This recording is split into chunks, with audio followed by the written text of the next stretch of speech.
Hi there. In this lecture, we see Mikhail Chigorin, one of the qualifiers for the Super Strong St. Petersburg tournament, against Emanuel Lasker. So he's playing white against Lasker. This is in round 3. We see e4, e5, knight f3, knight c6, bishop c4, bishop c5. Mikhail Chigorin, by the way, was the adopted father of the Soviet chess school. The Chigorin defense, named after him, is quite eccentric, giving up the bishop, both bishops usually, for the knights.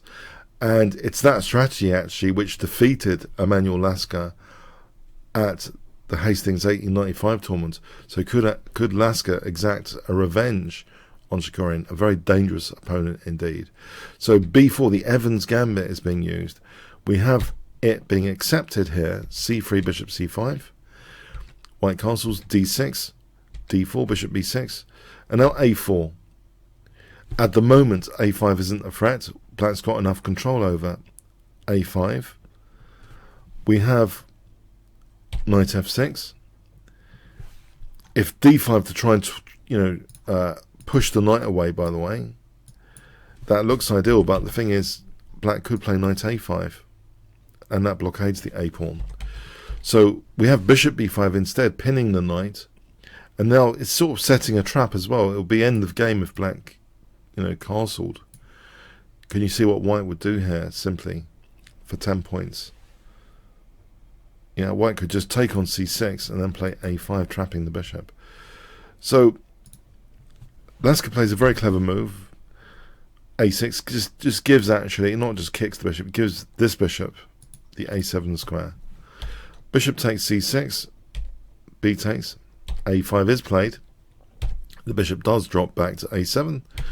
D takes e5. Now here, maybe this is not as good, it seems, technically, as knight bd2, but it seems black would have no problems here with a small edge in this position. The gambit seems a little bit shaky in this particular variation. So anyway, we have d takes, knight takes e4, queen e2, and now d5. Now here, this doesn't look at all good, what white played, knight d4. There's a tactic here which is simple and strong, basically, and it doesn't seem to give white too much compensation. So the knight is looking at c6. Guess what Lasker plays here for 20 points?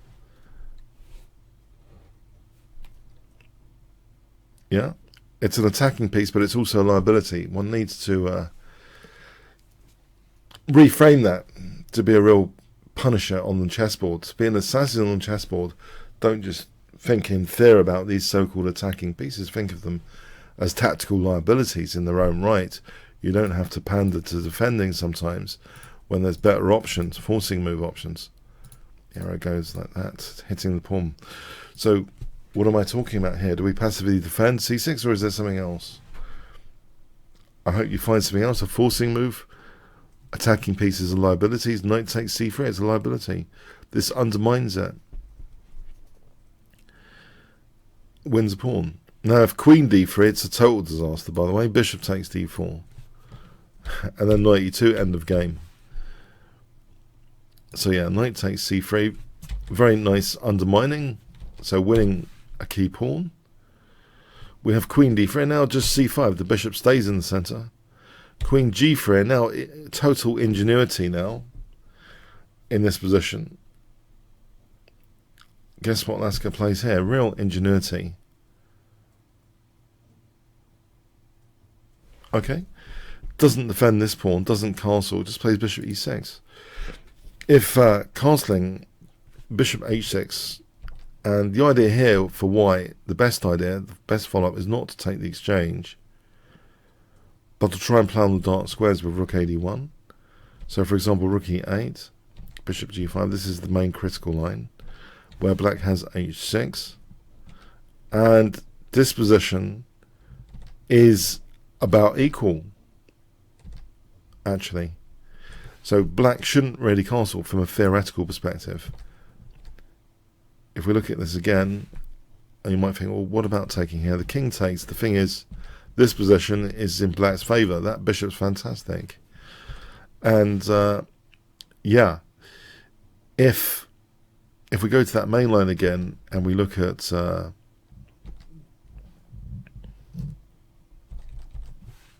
sorry, on castling, if we go to that line again and look at castling, and there's another point I wanted to make here. So white shouldn't take on f8. If we have this position with queen e7, bishop f6, you might wonder, well, what if h6 isn't played? What if bishop b7? What happens exactly on, say, bishop b7? You can see the dark square is actually a disaster here, because can you see what white plays, which is really quite crushing?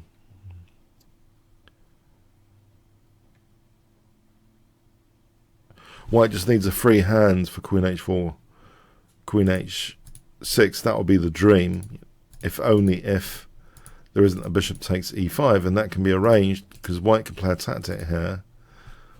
Rook takes d4, and then queen g5 actually is even more accurate than anything else to head to h6, and it's just devastating. This is just checkmating black. So we have empathy here.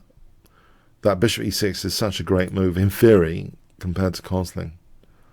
We have bishop g5 being played, so not taking. Actually, there's a stunner even here. What does black play here, you think? Which is really, really great.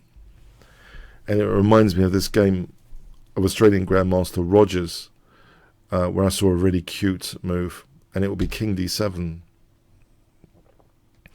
And that g file is just fantastic for black for an attack. For example, like this, we can take on a1. You might wonder, what on earth was that about? Okay, let's look at queen g3 instead of giving up the rook, but we get an attack on the g file. We get a massive position, basically, and it's white's king that suffers. You know, for example, like this, white's getting mated.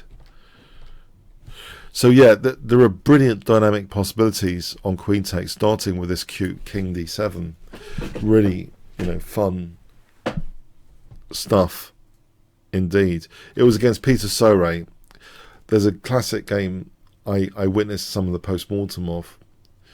Peter Soray against Ian Rogers, and it had a cute king move, and Rogers was saying, you know, intuitively, do I attack on the queen side or the king side? It's a very abstract thoughts, it seemed. But also Rogers is an amazing tactician, of course, as well. But this is a beautiful move in this position. But we don't see that. We see bishop g5, queen d7, rook ac1. And now a slight inaccuracy, it seems, with f6 in a theoretical sense. h6 might be better here with this idea of just taking and then c4. And this is fascinating. For example, like this. The fascinating thing about this scenario is that, okay, black does have these pass pawns, the pass pawn potential. It is opposite colour bishops. But just to follow it through, the why of this, to follow it through in terms of why would you want to do this, you can see the pass pawn potential, basically. And the queen can be very aggressive over here, whilst this queen's over here. And the queen can actually literally kind of herd the pass pawns through like this. Yeah, you know, the herding of the pass pawns. Bang, rook takes g2, queen takes f1 is one fictional scenario. So h6 is theoretically stronger than f6. So f6 is played, e takes, g takes. But now bishop f4, and this gives black an easy time. The real test here with the king in the centre would be knight e2. So for example, bishop e5, black ends up being better though with best play, it seems. And if it's not best play, if f takes, knight takes d4, this is crushing. White is crushing black here with that king in the centre. So there are some dangers. So that's knight e2 though. I mean, that's a strange move to consider, but it is basically looking at very interesting tactical ideas indeed, with the king still in the centre. You know, so like ripping apart key squares on f takes and c7, king in the centre. So yeah, it's a fun idea, knight e2, but who's going to see that? So yeah, I mean, okay, so bishop f4 was played, rook g8. So black's getting a g-file attack anyway, and things turn really quite vicious now. Black castles queenside. It's an ideal scenario for the attacking player. Rook fe1, c4, queen e2, bishop f5. And this looks like the most pointless move ever, taking the queen away from any action whatsoever. It's a ridiculous looking move. And it's really punished brutally. The most brutal punishment possible is meted out here. So for 200 points, what does black play in this position? Totally brutal stuff.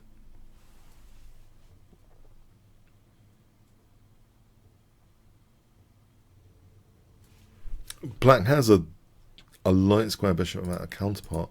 On this occasion, rook takes g2 check helps celebrate that.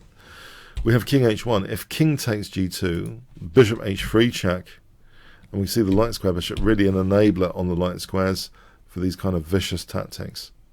So queen f3 is coming if rook g1.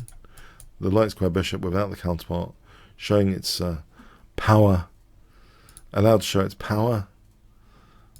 And, you know, let's look at king h1 as well for fun. Queen g4. You know, what does white do? f3, we're just going to mate. Okay, so king h1 is played, but now rook takes f2, and this ends the game. What a crush. Hitting the queen, hitting f4. And the light square bishop's still around. If knight e2, bishop e4 check. King g1. There's a beautiful tactical move here in this variation. Can you see what that is? For 100 points, what would you play with black?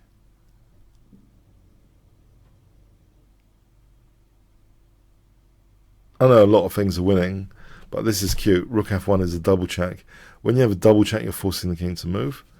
And here, queen h3 is checkmate. So yeah, a crusher on the g file after. What a game.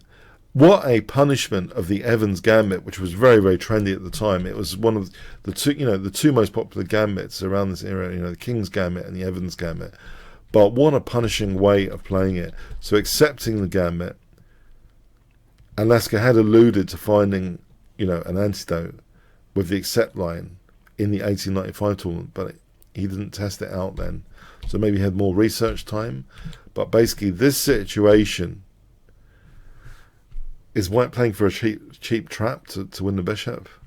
Here with this variation, black just plays a6 and solves a lot of the problems. Bishop ends up on a7 and is liberated in a way. This is just beautiful stuff. Yeah, knight d4 really didn't help white at all. if a passive move had been played, you know, maybe, you know, a different story. But we need to look at the attacking pieces of the opponents as liabilities. We need to be an assassin on the chessboard. An assassin needs downsides, needs targets, needs weaknesses. I like to call them downsides. See my tactics course, Complete Guide to Tactics. But yeah, you need to assassinate this knight. Knight takes c3, wonderful stuff. It kickstarts wonderful attacking chess after. Hope you enjoyed it as much as me. Thanks so much. All comments, questions, likes and subscribes, really appreciated. Thanks so much.